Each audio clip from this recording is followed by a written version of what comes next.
एक सत्यव्रत नाम के मनु थे। जो मनु थे ना सत्यव्रत, तो इसका अर्थ है भगवान जो है ना, जब प्रलय आने लगा तो मनु जी से बोले कि सप्त ऋषियों को, सभी पदार्थों को अपनी नाव में रख लेना।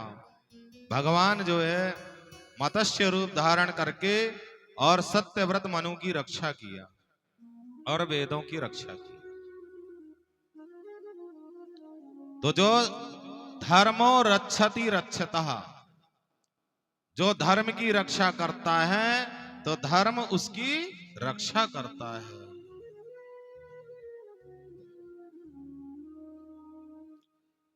रेवत राजा की लड़की की शादी रेवती की बलराम जी के साथ हुई थी, भगवान श्री कृष्ण के बड़े भाई के साथ। एक शरियाती राजा थे, नारनौल के पास है आज भी वो ढोसी क्षेत्र, पहाड़ी।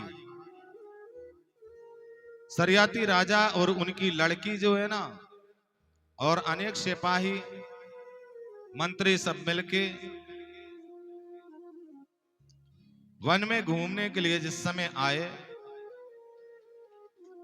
वहां घूमते हुए एक संत जो है वहां तपस्या कर रहे थे। ऐसी घोर तपस्या कर रहे थे, वो चवन ऋषि उनका नाम था। उनके ऊपर जो है ना मिट्टी चढ़ गई। राजा की पुत्री का नाम था सुकन्या। तो राजकुमारी सुकन्या जो है आंख चमक रही थी मिट्टी के ढेर में, उसने कांटा चुभो दिया तो उसकी आंखें फूट गईं। चिल्लाते हुए बाहर निकले। राजा आया, बोले बेटी तुमने बड़ा अनर्थ कर दिया। बोली अनजाने में गलती हो गई। राजा उनकी शादी उसी से करा दिया, चवन ऋषि से, कि अब इनकी आंख फूट गई तो इनकी देखभाल कौन करेगा।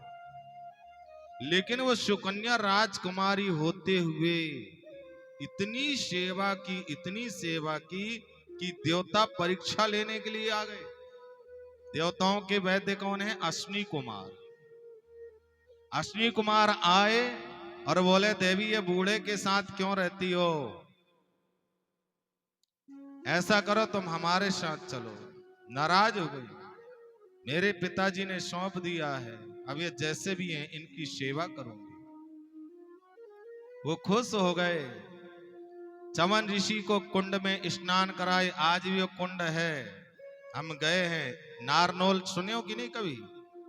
नारनौल के पास है ढोसी पहाड़ी है, वहां आज भी वो चवन ऋषि का कुंड है और चवन ऋषि का आश्रम है।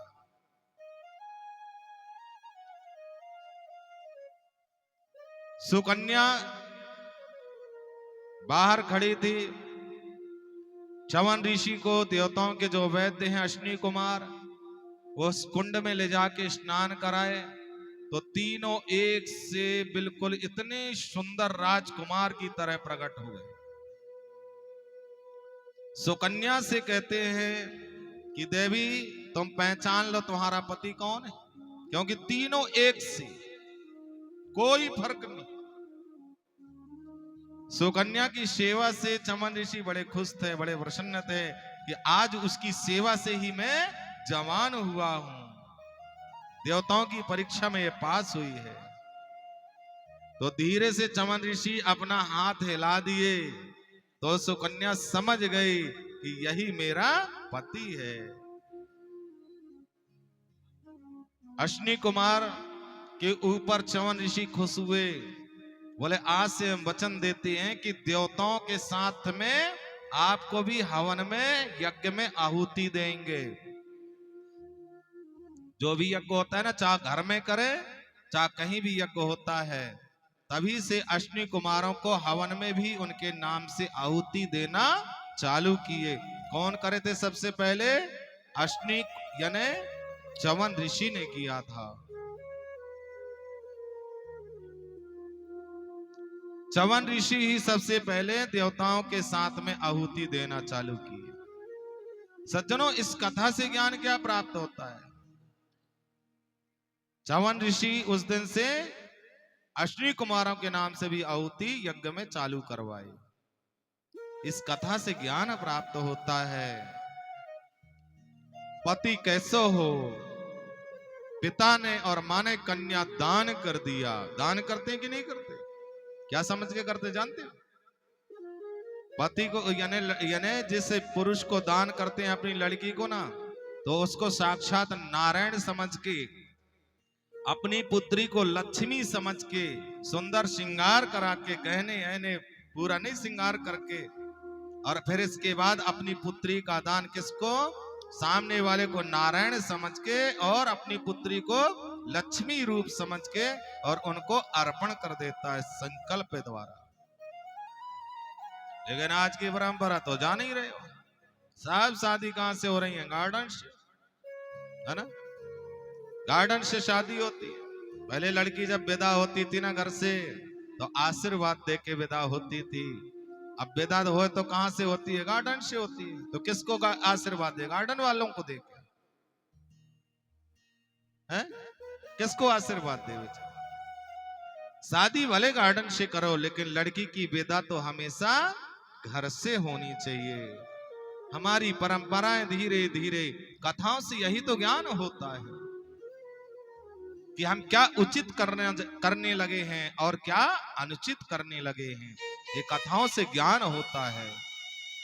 लेकिन देख लो, आज के युग में ज्ञान सुनने के लिए भी कोई तैयार नहीं है। और जब लड़ाई झगड़ा हो ना, तो वकील को पैसा दे के भी ज्ञान लेते हैं। वकील कहेगा ऐसे ही बोलना है, वैसे ही बोलना, गड़बड़ मत बोल देना। झूठे की सही है?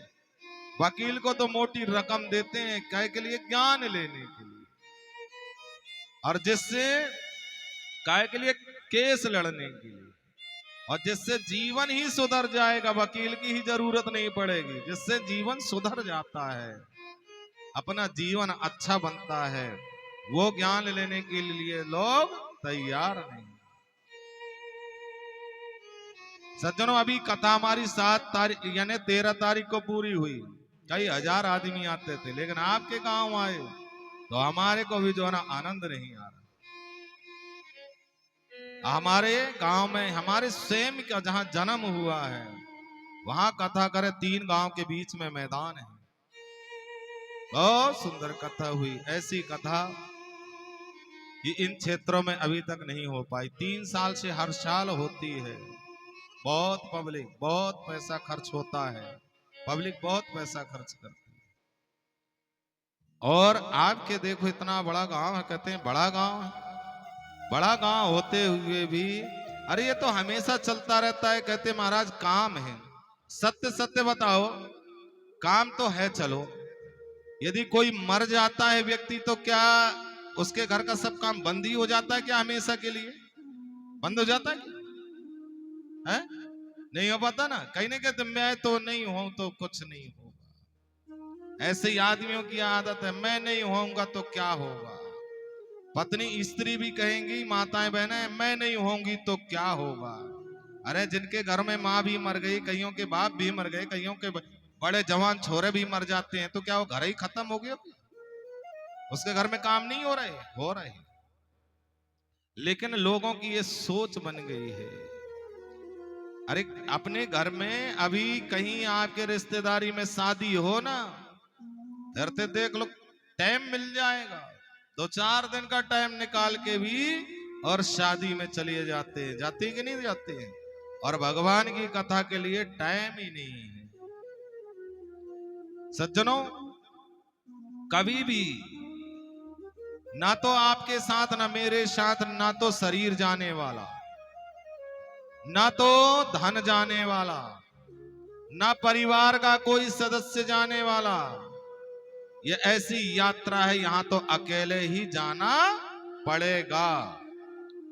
जिसका समय आएगा उसको कोई रोक भी नहीं पाएगा। कभी भी किसी चीज का अहंकार मत करो, ना धन का करो, ना शरीर का करो, ना पद का करो, ना स्वरूप का, सुंदरता का करो। क्यों? कब क्या हो जाए किसी को कोई मालूम नहीं है। अहंकार कि मैंने काम जीत लिया, क्रोध जीत लिया, कहीं नहीं सोचते। एक संत थे सोबरी ऋषि, उनके अंदर अहंकार आ गया कि भगवान की माया तो मोहरे को भी मोहित नहीं कर सकती। सोबरी ऋषि वृंदावन में यमुना के किनारे बैठे थे, बहुत भीड़ लगने लगी। वो सोचे कि यहां तो भजन में विघ्न होगा, वो जल के अंदर बैठ के तपस्या करने लगे। जब जल के अंदर बैठ के तपस्या करने लगे ना, तो क्या हुआ, मछलियों की सुंदर प्रेम कली देख के उनका मन भी प्रसन्नचित हो गया कि काश हमारी भी पत्नी और बच्चे होते। उनका मन बदल गया और 80 साल के बूढ़ा हो चुके थे। अहंकार था ना कि भगवान की माया मेरे को मोहित नहीं कर सकती। भगवान अपनी माया फैलाए, सोबरी ऋषि मोहित हो गए और मानधाता के दरबार में पहुंचे। बोले मेरी शादी करने की इच्छा है। राजा ने कहा कि 80 साल को बूढ़ो, इसके साथ शादी कौन करेगा? मेरी लड़की तो है बहुत सारी, लेकिन कौन करेगा? तो राजा ने कहा महाराज यदि मना करते तो संत श्राप दे दे, क्योंकि पहले श्राप तत्काल लगता था। बोले महाराज ऐसा करो, जो लड़की हमारी पसंद कर ले उससे मैं शादी कर दूंगा। जान गए कि 80-85 साल का बूढ़ा कौन पसंद करे। लेकिन वो संत बड़े तपस्वी थे, उन्होंने अपने योग के बल पर युवावस्था धारण कर लिए और जैसे ही उनकी कन्या जहां महल थे ना उस तरफ गए, तो जितनी कन्या थी सब उनके साथ शादी कर ली। लेकिन सज्जनों, शादी होने के बाद कुछ दिन के अंदर उनके अंदर ध्यान आया कि मैंने कहा था कि भगवान की माया मेरे को मोहित नहीं करेगी। मेरा अहंकार भगवान ने चूर कर दिया। हाथ जोड़े अपनी पत्नियों से, देवियों ये तो भगवान की माया ने मेरे को फंसाया है, मैं तो संत हूं और संत ही रहूंगा। पुनः वो अपनी तपस्या करने चले गए। तो सज्जनों, पहले के लोग जो फिसलता था वो संभलता था, लेकिन आज का एक बार फिसलो तो समझ लो कि गयो।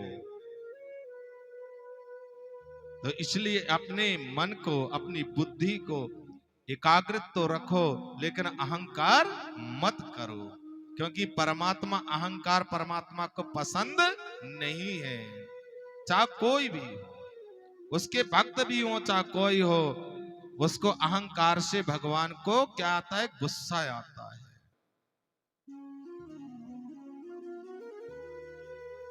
सज्जनों, इसी वंश में एकादशी व्रत करते हो क्या? नहीं करते? कोई नहीं करते? 2-3 बस। देखो, हमेशा जहां तक संभव हो, अमेरिका ने भी कहा है कि कभी कैंसर की बीमारी और कभी अटैक की बीमारी नहीं होगी। जो व्यक्ति 15 दिन में एक दिन अनाज छोड़ दे और फल छोड़ दे, मात्र गर्म पानी पी ले। कितने दिन में? 15 दिन में। 15 दिन में एक दिन अनाज छोड़ दे और फल छोड़ दे, उसको कभी अटैक की बीमारी नहीं होगी और कभी कैंसर की बीमारी नहीं होगी। कारण क्या है जानते हो? जब 15 दिन में एक दिन अनाज छोड़ेगा तो हमारी जो जठर अग्नि है उसको कुछ ना कुछ चाहिए पचाने के लिए। जब कुछ नहीं मिलेगा तो क्या करती है कि हमारे जो वेस्टेज चर्बी है, कहीं गांठ है, कुछ भी है, समस्याएं हैं, जो भी मल यानी अपने जो शरीर में मांस एकत्रित हो रहा है यहाँ वहां फालतू, वो क्या करती है? जठर अग्नि उसको खींचना चालू कर देती है और फिर वो जठर अग्नि अपने में समाहित करके और उसको पचा के गला के बाहर कर देती है। यही से देख रहे हैं आप, 7 दिन यदि कोई अनाज नहीं खाए तो क्या होता है? वजन कम हो जाएगा। सही है कि झूठ है? यदि भोजन नहीं करे ना तो क्या होगा? वजन कम हो जाएगा। मात्र गर्म पानी में पीता रहे तो क्या हो जाएगा? दुबला जाएगा। वो कारण यही है कि वो जठर अग्नि मांस को ही क्या करती है? फिर गलाना चालू कर देती है। तो यदि यही से तो व्यास जी ने कहा था कि 15 दिन में एक दिन व्रत रहो। तो व्यास जी का कहना तो आज तक कोई नहीं माने, और डॉक्टर कह दे कि फलानी चीज खाओ मत, फिर तो डॉक्टर का कहना सब कोई मान जाए। माने कि नहीं माने? तो व्यास जी ने जो भी कहा था बड़े सोच समझ के कहा था। और जिसको यदि वास्तविक कैंसर की बीमारी हो जाती है ना, यदि रात्रि के देसी गाय का घी यानी जो है ना दही, यानी दूध में दही बना दे, दूध में थोड़ा जो है ना दही डाल दे, सुबह सुबह जो है वो जमा हुआ दही हो, और यदि मिट्टी के पात्र में जमाया तो अति उत्तम। और सुबह जो है उस दही को छोटी छोटी यानी पत्ती ले ले तुलसी की, कम से कम 20-25, कम से कम 200-250 ग्राम दही तो होना चाहिए। छोटी छोटी पत्तियां उसमें डाल दे, किसमें? दही में। और खाली पेट हो बिल्कुल, मंजन करने के बाद यदि इसको ग्रहण कर ले 1 महीने लगातार, 100% में कैंसर की बीमारी आदि खत्म हो जाएगी। और यदि कुछ दिन और पीता रहा तो जड़ से खत्म हो जाएगी। नहीं, कैंसर ऐसा खतरनाक है कि मनुष्य को ही खत्म कर देता है। तो जहां तक संभव हो एकादशी व्रत रहा करो। यदि नहीं रह पाओ ना बिना फलाहार यानी बिना फलाहार के, तो फल ले लो, लेकिन व्रत अवश्य जहां तक कोशिश करो कि 15 दिन में एक दिन व्रत रहो। क्योंकि भगवान को सबसे प्रिय व्रत है कौन? एकादशी का व्रत। उस दिन अपने घर में चावल भी मत बनाया करो। यदि आपके बच्चे और से आपके पति व्रत नहीं रहते ना, तो क्या करो, चावल कभी मत बनाओ जानबूझ के। यदि यानी चावल मत बनाओ, धोखे से बन जाए तो गौ माता को खिला दो, और गाय ना हो तो भैंस को खिला दो, लेकिन आदमियों को मत खिलाओ, नहीं बहुत पाप लगता है। एक अम्बरीश राजा थे, वो हमेशा एकादशी व्रत रहते थे। करौली है ना, करौली सुने हो गांव, राजस्थान में भरतपुर के पास। वो मदन मोहन भगवान, करौली के मदन मोहन भगवान है, अद्भुत भगवान है। वो अम्बरीश राजा से पूजनीय है। अम्बरीश राजा भी उनकी पूजा किया है, इतने पुराने मदन मोहन भगवान। इतना सुंदर उनका आकर्षण है, इतनी अत्यंत अधिक उनकी कृपा है कि करौली में उनके दर्शनों के लिए भीड़ लगती है, बहुत भीड़ लगती है। आज भी हम गए हैं, सुनी बात नहीं, प्रत्यक्ष देखी, बहुत भीड़ लगती है। मदन मोहन भगवान, उनको कहते श्री कृष्ण ही है वो, उनका नाम पड़ गया मदन मोहन। मदन यानी होता है काम, काम को भी मोहित करने वाले, वो है मदन मोहन, है श्री कृष्ण ही। एक दिन एक मुस्लिम था कारे खां, वो डाकिया था। डाकिया जानते हो ना, पत्र, आजकल पत्र का सिस्टम तो खत्म हो गया, और जब से पत्र का सिस्टम खत्म हो गया ना, तब से स्नेह और प्रेम धीरे धीरे कम हो गए। हाँ, जब इंदौर में पढ़ते थे गुरु स्थान में संस्कृत विद्यालय में, छोटे थे, मुश्किल से ज्यादा 15 साल के थे, हम अपने माता पिता को पत्र लिखा करते थे। वो एक अंतरदेशी कार्ड आता था, वो नीला नीला कलर का आता था।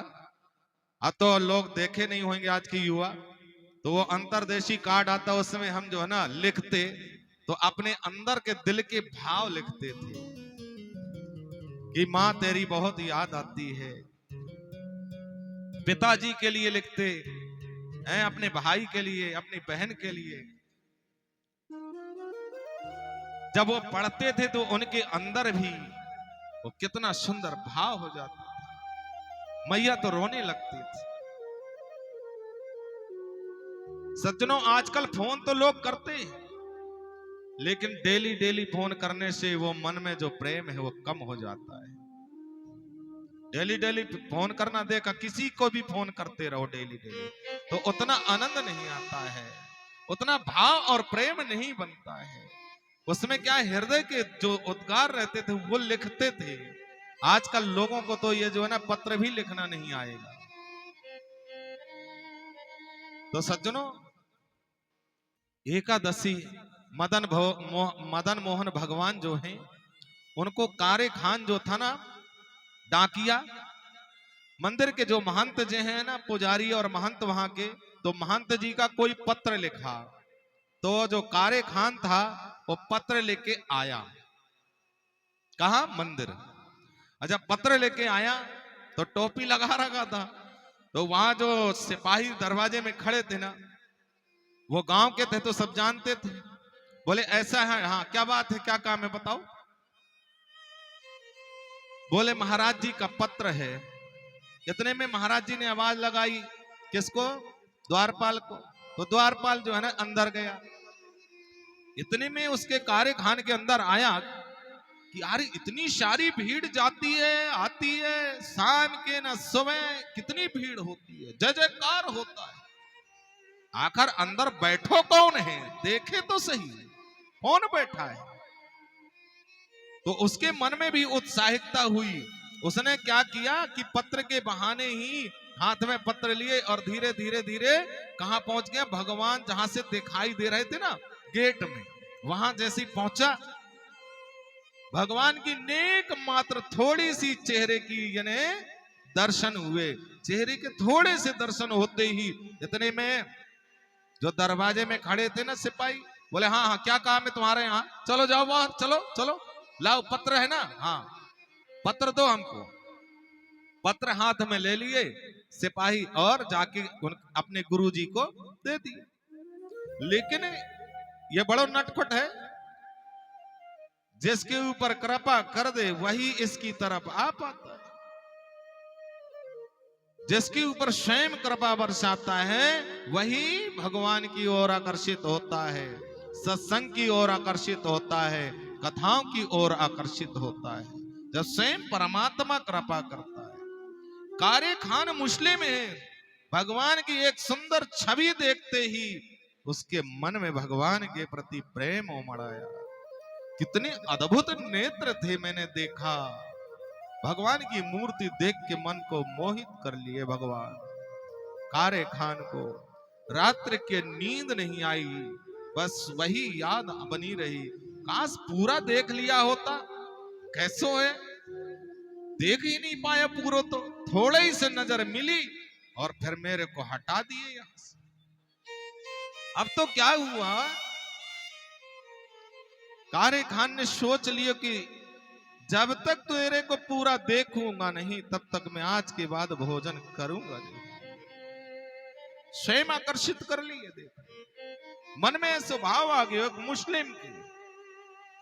अब तो सज्जनों, एक दिन हो गए, दो दिन हो गए, तीसरा दिन हो गया, पानी पी पी के रह रहा है और अपना काम करता जा रहा है जो डाकिया का। चौथा दिन जिस समय आया, भूख के मारे, गर्मी थी, भूख के मारे शरीर तड़प रहा, लेकिन सोच लिए बिना पूरा दर्शन किए ना मैं भोजन नहीं करूं। अब तो सज्जनों, रात्रि के स्वयं जो है मदन मोहन भगवान ही एक बालक का रूप धारण करके आए और दरवाजा ठोकते हैं। एक कारे खान, दरवाजा खोलो, दरवाजा खोलो। बोले कौन हो तुम? बोले हमारे महंत जी ने हमको भेजा है प्रसाद लेके, भगवान मदन मोहन का प्रसाद आपके लिए भेजे हैं, दरवाजा खोलो। जैसे दरवाजा खोला नहीं, भगवान के भले भगवान भेष तो बदल रखे हैं, साधारण बालक बन रखे, लेकिन जो मोटे मोटे सुंदर नयन है उनको देख के और बोले अच्छा, तो महंत जी को कैसे मालूम होगा कि हमने भोजन छोड़ा है? भाई हमने तो किसी को बताया ही नहीं कि हमने भोजन छोड़ा है। फिर आपके महंत जी को कौन बता दियो कि हमने भोजन छोड़े हो? अरे बोले ऐसा है, आप आए थे ना और भगवान के दर्शन जो है करे थोड़ा, और इसके बाद आपको हमारे सिपाही हटा दिए थे। बोले हाँ।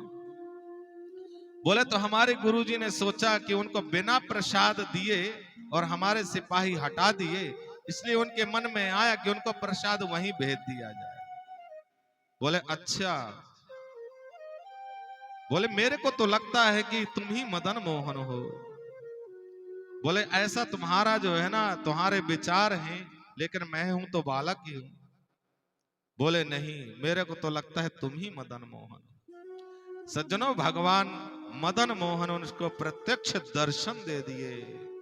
खुश हो गया, प्रसन्न हो गया। उसने अपनी नौकरी ही छोड़ दिया और कहा आज के बाद मैं तेरी चौखट का ही नौकर रहूंगा। कारे खान मंदिर में आया और महंत जी से कहता है, बुलवाया बाहर गेट में, अंदर नहीं जाने दे रहे। बोले ऐसा है महंत जी, मेरी नौकरी छूट गई है, तो आपका बड़ा पहाड़ी आश्रम है, तो मेरे को झाड़ू लगाने के लिए रख लो। मेरी पत्नी है और मैं तो हूं, बस थोड़ा सा हमको जीने के लिए खाना दे दिया करो। बस मैं भोजन लेके चला जाया करूंगा, मेरी पत्नी को दे दिया करूंगा और मैं खा लूंगा, और मेरे को कुछ नहीं चाहिए। सज्जनों, क्या हुआ फिर? कुछ दिनों के बाद इतना उसके अंदर झाड़ू लगाते लगाते भगवान के गेट तरफ चला जाए और भगवान के दर्शन कर ले, बड़ा आनंदित हो जाता, प्रसन्न हो जाता। जब सिपाही कहते हाँ तुम ऊपर नहीं लगाना, नीचे लगाओ, नीचे, यहाँ कहाँ आ रहे हो गेट के तरफ, चलो पीछे, चलो पीछे। तो इनको सिर्फ मैदान में और जो है ना गेट के बाहर ही, अंदर नहीं, जो बड़ा अंदर जो परिसर होता है ना भगवान का गर्भगृह, वहां नहीं, बाहर ही लगाओ भाई। तो ये जानबूझ के भगवान के दर्शन के लिए लालसा थी, तो गेट की तरफ जाते और भगवान के दर्शन करके फिर पीछे हो जाते कि कहीं देख ना ले। ऐसी भाव विभोरता के कारण इनके जो है, इनके मजहब के लोग इनको ताने कसने लगे कि तू यदि अपने स्वयं के यानी जो है ना इष्ट देव है, उनकी तू पूजा किया हो, उनका स्मरण कराया होता तो तेरे संतान होती, इसलिए तो तेरे संतान नहीं है। तो दूसरे यानी हिंदुओं के देवताओं को पूजता है, इसलिए संतान नहीं। एक दिन मदन मोहन भगवान के सामने झाड़ू लगाते लगाते कहा, देख ले भैया, तेरी इज्जत है अब दाव में लग गई है। सज्जनों, सुंदर एक पुत्र हुआ और बोला, देख लो मेरे प्रभु मदन मोहन की कृपा है। एक दिन भगवान बड़े परीक्षा भी लेते। उसका बालक बच्चों के साथ खेल रहा था, बरसात का मौसम, काला नाग डस दिया और पत्नी जोर जोर से रोने लगी और कहती है, कोई इसको जो है ना झाड़ा देने वाला लाओ, दवाई देने वाला वैद्य लाओ। तू तो बस मदन मोहन दिखता है, तेरे को कुछ नहीं दिखता। सज्जनों, अपना झाड़ फूंक करने वालों की अपेक्षा मदन मोहन के सामने जाके टप टप आंसू गिरायो। तू ही देख ले, तेरो है, अब तेरे दियो है और तू ही जान, तूने ही दिया है और तू ही लेना चाहता है तो ले ले, लेकिन देख ले तेरी और मेरी अब कीर्ति हो जाएगी। सज्जनों, ऐसा कहते हुए और जैसे ही चलने लगे तो महंत जी ने कहा, ले कुछ प्रसाद ले ले, और भगवान का चरणामृत, क्योंकि महंत चाहने लगे थे कि यह भक्त है। जैसे ही वो भगवान का प्रसाद चरणामृत लेके आया, बालक मर चुका था और ये बोले अपने पुत्र को कि बेटा उठ, भगवान का प्रसाद नहीं लेगा क्या? ले प्रसाद ले ले, देख चरणामृत ले। चरणामृत को जैसे छींटा मारे, उसके शरीर में चरणामृत का छींटा मारते ही वो बालक उठ के बैठ गया, जैसे सोता हुआ उठ के बैठ गया हो।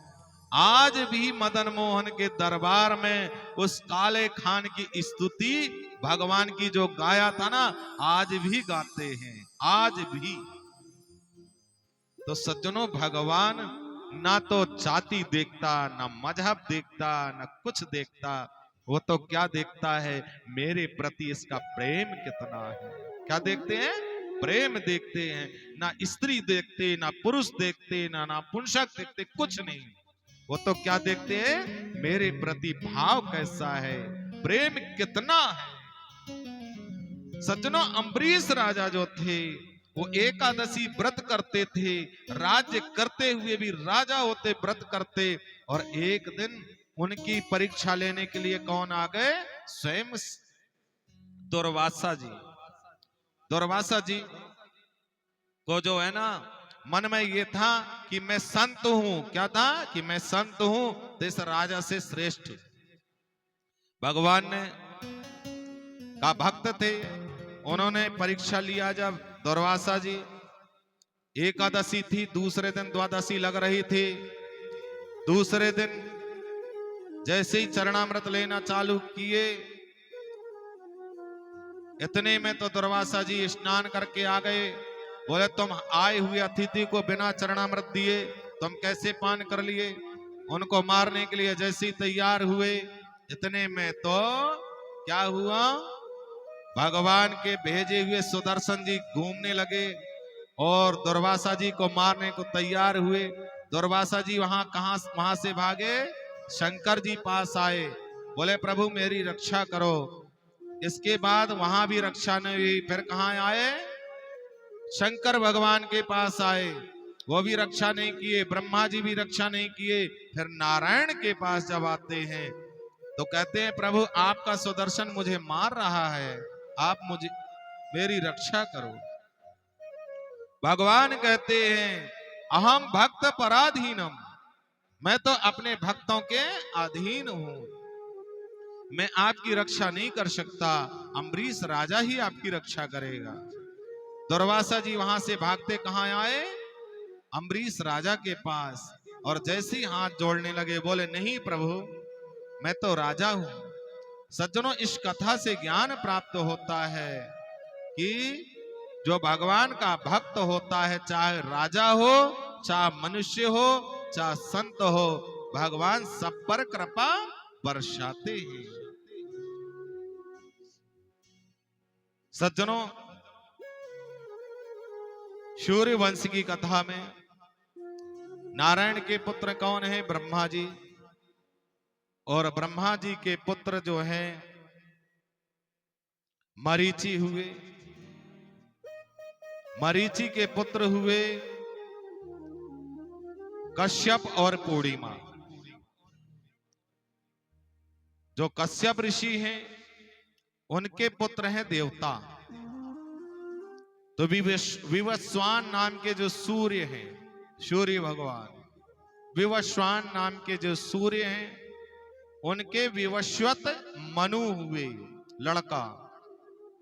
वो विवस्वत जो मनु थे, इन्हीं के वंश में आगे चल के राजा हरिश्चंद्र हुए। राजा हरिश्चंद्र का नाम सुने हो कि नहीं सुने? सुने हो? कैसे सुन लिए वो? है? राजा हरिश्चंद्र का नाम कैसे सुन लिया आप लोग? अरे अनेक राजा हुए, लेकिन राजा हरिश्चंद्र क्या हुए? बड़े सत्यवादी राजा हरिश्चंद्र थे, इसलिए उनका नाम लोग जानते हैं। सज्जनों, राजा हरिश्चंद्र जो थे, एक दिन उनके गुरुदेव आ गए। गुरुदेव से बोले, राजा यानी गुरुदेव, मेरी इच्छा है कि पूरा राज्य आपको दान कर दूं, और आपके साथ ये बहुत सारे संत आए हैं। बोले, हाँ, लेकिन मेरी इच्छा कि आपको पूरा राजदान कर दूं। बोले, तेरे मन में है तो कर दे दान। तो उन्होंने पूरा दान कर दिया। दान और दक्षिणा में अंतर है। दान और दक्षिणा में अंतर है। दान होता है अपनी इच्छा से ले जाके दान कर देना। दक्षिणा कैसी होती है? जैसे आपने पंडित जी से अपने घर में आपने पंडिताई कराया, पूजा पाठ करवायो, रामायण करवायो, शादी फेरा पढ़वायो, तो क्या देते हो? दक्षिणा। आपके शादी आदि यानी करवाए तो आप संत यानी पंडित जी को क्या दोगे? दक्षिणा। नहीं कहते हैं कि भाई अब दक्षिणा दे दो यानी पंडित जी को। कहते कि नहीं कहते? दान होता है स्वेच्छा से, बिना कुछ उनसे कुछ करवाए, यानी बिना अपनी इच्छा से ले जाके, जो इच्छा कही उन्होंने जाके दान कर दिया। तो ऐसे ही उनके शिष्य जो है अपने गुरु को क्या कर दिया, पूरा राज्य दान कर दिया। तो गुरुदेव ने बोला कि ये तो तू दान कर दिया है, अब हम सब संत मिलके भोजन कर रहे हैं, तो अब हमको तू क्या कर, दक्षिणा भी दे, क्योंकि तेरे घर में भोजन करे ना, तो जो तेरी इच्छा हो तो दक्षिणा भी दे। तो जैसी दक्षिणा देने लगा तो बोले ये तो जब मेरे को दान कर दिया तो ये तो मेरा हो गया। भाई जब इससे तू ये मेरे को दान कर चुका है तो ये किसका हो गया, ये तो मेरा हो चुका है, तो अब इससे दान नहीं कर सकता है, इससे दक्षिणा नहीं दे सकता है, ये मेरे को दान कर चुका है तो अब इससे नहीं दे सकता तू दक्षिणा, दक्षिणा तो तू खुद ला। तब राजा हरिश्चंद्र ने क्या किया था मालूम है, अपनी लड़का को और अपनी पत्नी को एक ब्राह्मण के यहां बेच दिए, और स्वयं किसके यहां बेचे थे, वाल्मीकि के यहां। हरिया नाम का एक वाल्मीकि था, उसके यहां स्वयं बेच गए और अपने गुरुदेव को दक्षिणा दिए। ऐसी कठोर परीक्षा गुरुदेव ने लिया। सज्जनों, काशी में पानी भरने जाते,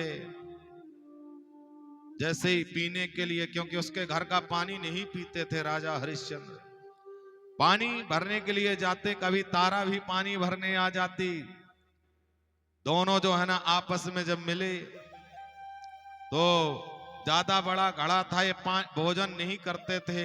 कौन, राजा हरिश्चंद्र। सूख के काटा शरीर हो चुका था, हिम्मत नहीं रही, घड़ा जैसे ही उठाए तो उठे ना। बोले देवी नेक थोड़ा हाथ लगा दो तुम, बोले हम नहीं लगाएंगे। बोले क्यों, बोले तुम जो है ना हम तुम्हारा घड़ा नहीं उठा सकते, क्योंकि मैं एक पवित्र ब्राह्मण के यहाँ वो पूजा पाठ करता है, उसके यहाँ रहती है, मैं आपको कैसे घड़ा उठा सकता।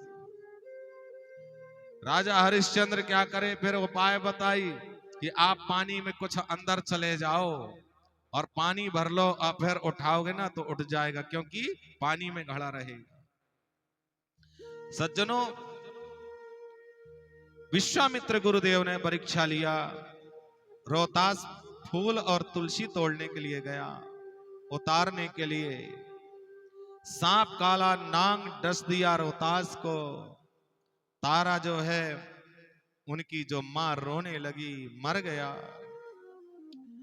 संस्कार करने के लिए, अग्नि संस्कार करने के लिए ले जाने लगी, कोई ले जाने वाला नहीं। उसका मां का हृदय कैसा होगा, कितना कठोर हृदय करना पड़ा होगा, अपने इकलौते पुत्र को गोद में लेके और शमशान में संस्कार करने ले जा रही है। देवता लोग भी देख के कहते हैं धन्य है, ऐसी परीक्षा तो नहीं लेना था। जैसे उसी शमशान में कर कौन लेता था, राजा हरिश्चंद्र। जैसे दरवाजे में खड़े थे, बोले कहां जाओगी, स्वयं की पत्नी से कहते हैं कहां जाओगी, बोले अंदर। बोले किसको ले जा रही हो, बोले तुम्हारे लाड़ले लड़के हैं, इनको सांप काट दिया है। राजा हरिश्चंद्र 2 मिनट के लिए तो काटो तो खून नहीं, ऐसी स्थिति हो गई, बहुत दुखी हो गए। बोले देवी कुछ कर लिए बिना मैं आपको संस्कार नहीं करने दूंगा। बोले ये कोई और नहीं, तुम्हारा इकलौता पुत्र है, मेरे पास तो कुछ नहीं, जाने दो। बोले मैं अपने मालिक से विश्वासघात नहीं कर सकता। सज्जनों, ऐसी दशा देख के देवता भी आश्चर्य कर रहे, राजा हरिश्चंद्र की प्रशंसा कर रहे, धन्य है राजा हरिश्चंद्र, तेरे जैसा कौन होगा। सज्जनों, राजा हरिश्चंद्र कहते हैं अपनी धोती का दुपट्टा जो है ना, इसका कुछ छोर फाड़ के मेरे को दे दो। कर में जो है तारा ने क्या किया, तारा ने जो है ना दुपट्टा फाड़ के अपना और कर में जैसे ही दी और जैसे ही अंदर ले जाके यानी संस्कार करने के लिए तैयार होती है, स्वयं विश्वामित्र प्रकट हो जाते हैं गुरुदेव। राजा हरिश्चंद्र को दर्शन दिए और राजा हरिश्चंद्र के पुत्र को जीवन दान देके राजा हरिश्चंद्र के पुत्र को जीवन दान दिए। तारा से बोले, तारा मैंने कठोर परीक्षा ली तुम्हारी दोनों की, तुम परीक्षा में पास हो, मैं तुम्हारा राज्य पुनः तुमको वापस मैं दान करता हूं और हर युगों युगों तक तुम्हारा यश कीर्ति हमेशा हमेशा के लिए गान करेंगे लोग। अब तुमको जो है ना राजा हरिश्चंद्र, तुम्हारे जैसा आज तक कोई ना हुआ है, ना कोई दानवीर होगा और सत्यवादी राजा हरिश्चंद्र के नाम से तुम विख्यात रहोगे। सावेरा आएगा हो मेरी सुन कर करुण पुकार, सावेरा आएगा। जब बिहारी जी ने सुनी कि अब इनका कोई नहीं है, तो स्वयं बिहारी जी आश्वासन देने के लिए आने लगे और कहने लगे, बिहारी हो मेरी सुन कर, मेरी सुन कर, मेरी सुन कर करुण पुकार, सावेरा आएगा। मेरी सुन कर करुण पुकार, सावेरा आएगा। मेरी सुन कर करुण पुकार, सावेरा आएगा। मेरी सुन कर करुण पुकार, सावेरा आएगा। सावेरा आएगा, सावेरा आएगा, सावेरा आएगा, सावेरा आएगा, सावेरा आएगा। मेरी सुन कर, मेरी सुन कर, मेरी सुन कर करुण पुकार, सावेरा आएगा। मेरी सुन कर करुण पुकार, सावेरा आएगा। ऐसे नहीं आएंगे, दोनों हाथ उठा करके कहो बिहारी जी से, मेरी सुन कर करुण पुकार, सावेरा आएगा। मेरी सुन कर करुण पुकार, सावेरा आएगा।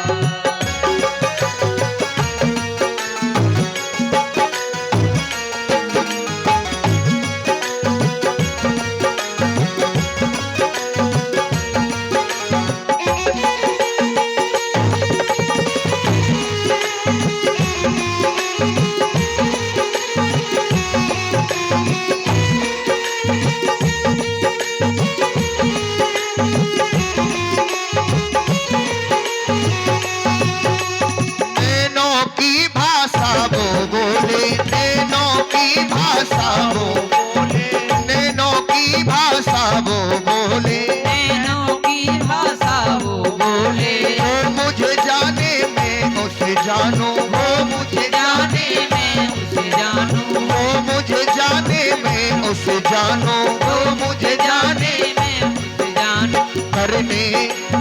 करने मुझे करने सच्चा प्यार, सावेरा आएगा। मुझे करने सच्चा प्यार, सावेरा आएगा। सावेरा आएगा, सावेरा आएगा, सावेरा आएगा, सावेरा आएगा।